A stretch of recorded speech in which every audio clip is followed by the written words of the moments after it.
Hi there, welcome back to the channel.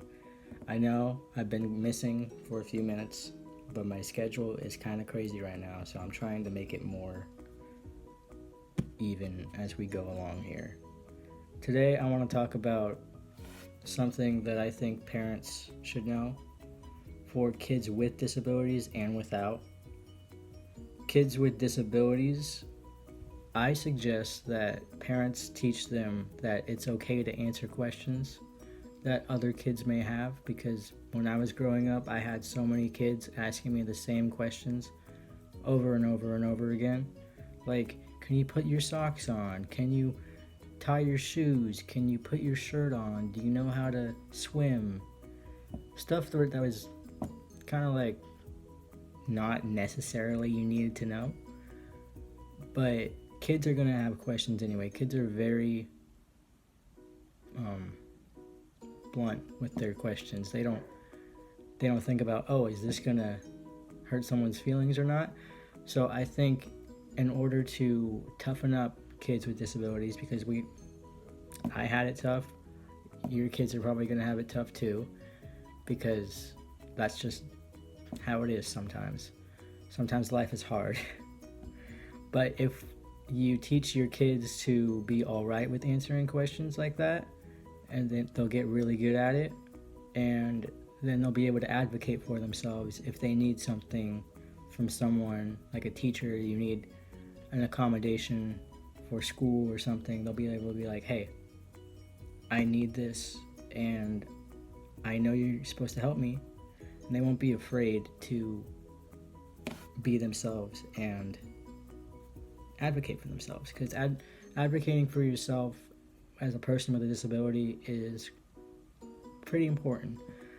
If you don't do it and your parents aren't around to do it, no one's gonna do it, not unless you have an assigned advocate. But for the kids that don't have disabilities, for their parents, I suggest that instead of teaching your kids to don't stare at kids with disabilities, or don't look at them that way, ask us a question. That is, I guarantee, a much more appropriate way to communicate with someone with a disability. Be their friend. Ask them a question. Don't just stare at them in dead silence. I've had that happen so many times, and I can't tell you how awkward it is. I just can't.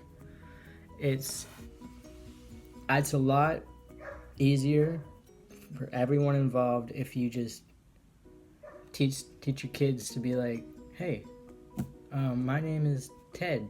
What's your name? To like a kid with a disability, like maybe they have hemiplegia, or maybe they have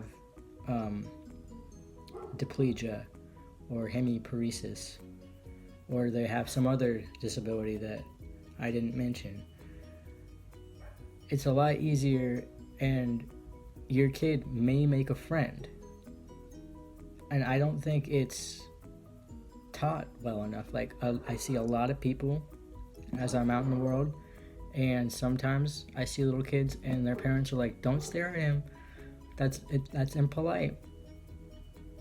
I'd much rather have the kid come up and ask me, hey, what happened to your hand, or why do you walk like that? I don't have an issue explaining. I think if you educate kids that don't know, then they can educate other kids that don't know, and then we can have a more accepting community. Anyway, this was my message to you guys. I've gotten some of your comments on my videos, and it sounds like you guys really enjoy hearing about what I have to say, so I'm glad about that. And I'm gonna continue making videos. I'm gonna try to get my schedule worked out so I can make more consistent times for the videos.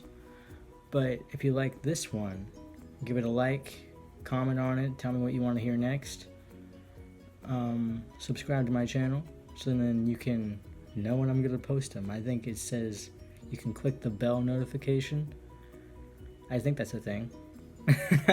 Alright, we'll see if that's a thing. If it's a thing, you should do it. I'll see you next time. Bye-bye. you.